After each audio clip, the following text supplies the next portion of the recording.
from the 1 o'clock team. Do have a very good afternoon.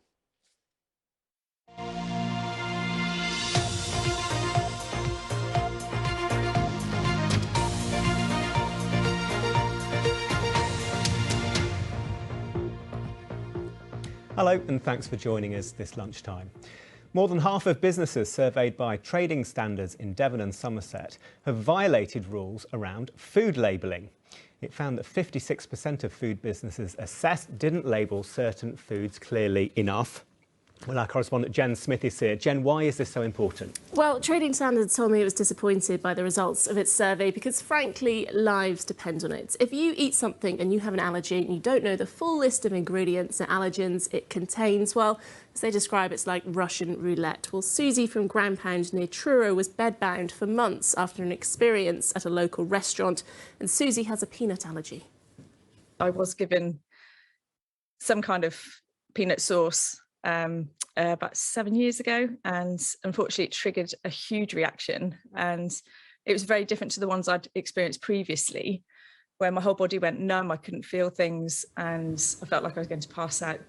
And this reaction, led Susie to develop a lifelong condition. It was that serious. And this law came into force in 2021 after the death of 15-year-old Natasha in 2016. And Natasha passed away after an allergic reaction to a baguette bought from a cafe. So Trading Standards has given local businesses a couple of years for the legislation to bed in, so said it was frankly surprised by the results. There were different failures, so some undeclared allergens, some labelling non-compliance. Fortunately, all of the businesses that failed have been now given advice, so we would expect to see better compliance going forward. But it is a worrying trend if that is representative of all of the businesses across our area that obviously we didn't get to. So, Jen, how big an issue are allergies? Well, food allergy affects around between 3 to 6% of children worldwide, and in the UK, an estimated 2 million people are living with a diagnosed food allergy, and 600,000 have celiac disease. So it's huge. OK, Jen, thank you very much for that. Next, a woman is in hospital with serious injuries to her neck and chest after a suspected stabbing near Bude. The emergency services were called to a property in the Marham Church area at around 1 o'clock on Tuesday morning. Police say the woman, in her 40s, remains in a stable condition. A 39-year-old man from Weymouth was arrested on suspicion of causing grievous bodily harm. There were warnings of disruption to NHS services as senior doctors walk out for 48 hours in the dispute over pay. Consultants at Torbay Hospital joined the picket line there. The government's offer of a 6% increase, which it says is very much in line with private sector rises, has been rejected by the doctors' union, the BMA. Only emergency care and a small amount of routine work, so-called Christmas Day cover, will be provided. It comes after a 5-day walkout by junior doctors came to an end on Tuesday. Speaking for our local consultants, this is not particularly about our personal pay. Really what we feel very strongly about is we are here trying to protect the NHS into the future. We want to see the junior doctors who are with us now stay with the NHS, continue to work in this country and continue to work in medicine.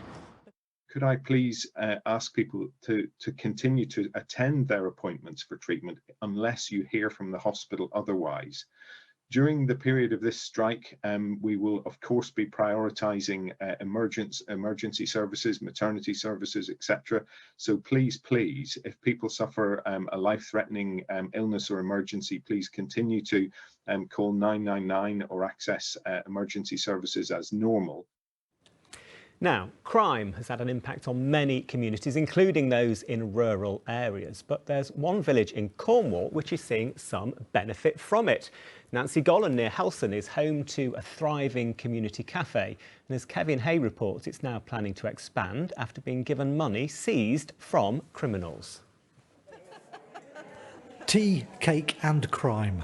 An unusual but winning combination here in Nancy Gollan. This community cafe has been so successful that it needs extra funds. Enter PCSO Julia Berry. She knew that she could apply for money seized from criminals to help her local community. This is an amazing place where it has lots of people, so I've decided that asked them if they needed anything, and they said kitchen equipment.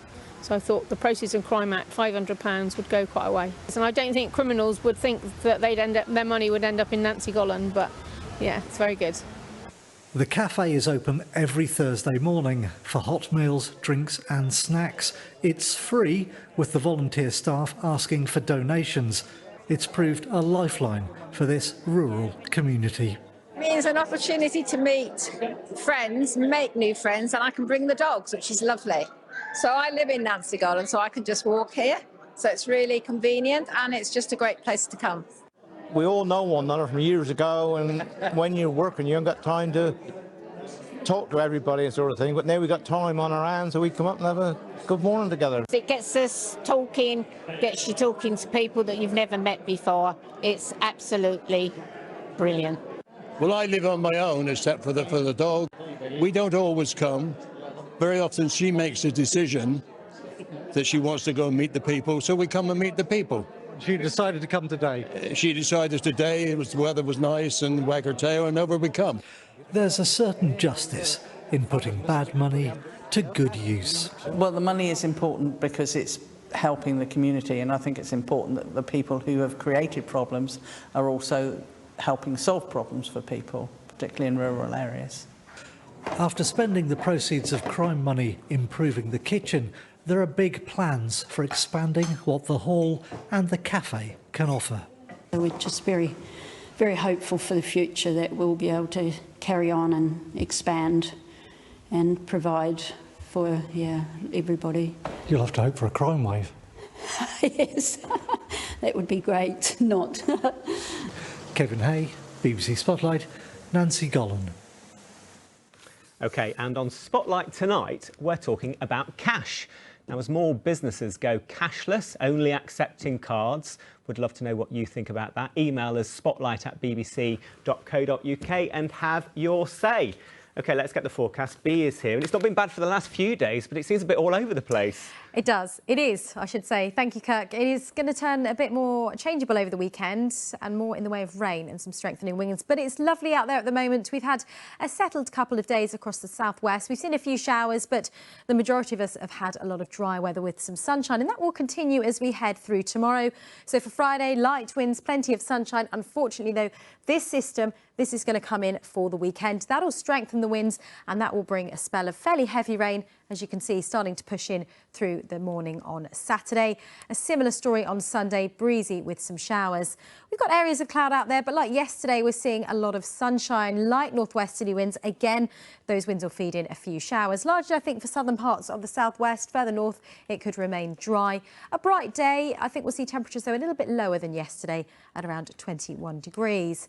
Now, as we head through tonight, we'll see areas of cloud. It should be dry. Like last night, we'll see a fair amount of clear sky and temperatures similar as well. Getting down into single figures across most places, down at around 8 or 9 degrees. Another bright day tomorrow. Again, the risk of a shower, but I think we'll see a little bit more cloud developing tomorrow, particularly through the middle part of the day.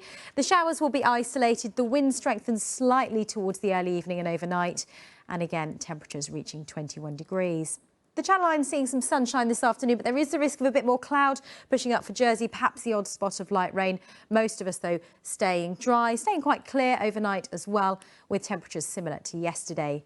So I think we'll see clear skies first thing, a lot of sunshine, and that will be kept, I think, for most of the day. A bit of patchy cloud into the afternoon. The winds will start to strengthen, though, across the Channel Islands tomorrow during the evening and overnight, and we'll see highs of around 21 degrees. And those strengthening winds will continue for all of us through the course of Saturday. We could see quite widely gusts 30 to 40 miles an hour. Some showers on Sunday, a bit quieter, but a bit cooler on Monday. Brilliant. Thank you for that, Bea. That's it. Email us spotlight@bbc.co.uk with your thoughts on businesses going cashless. I'm back with Spotlight at 6:30. Join me if you can. Have a lovely afternoon. Bye-bye.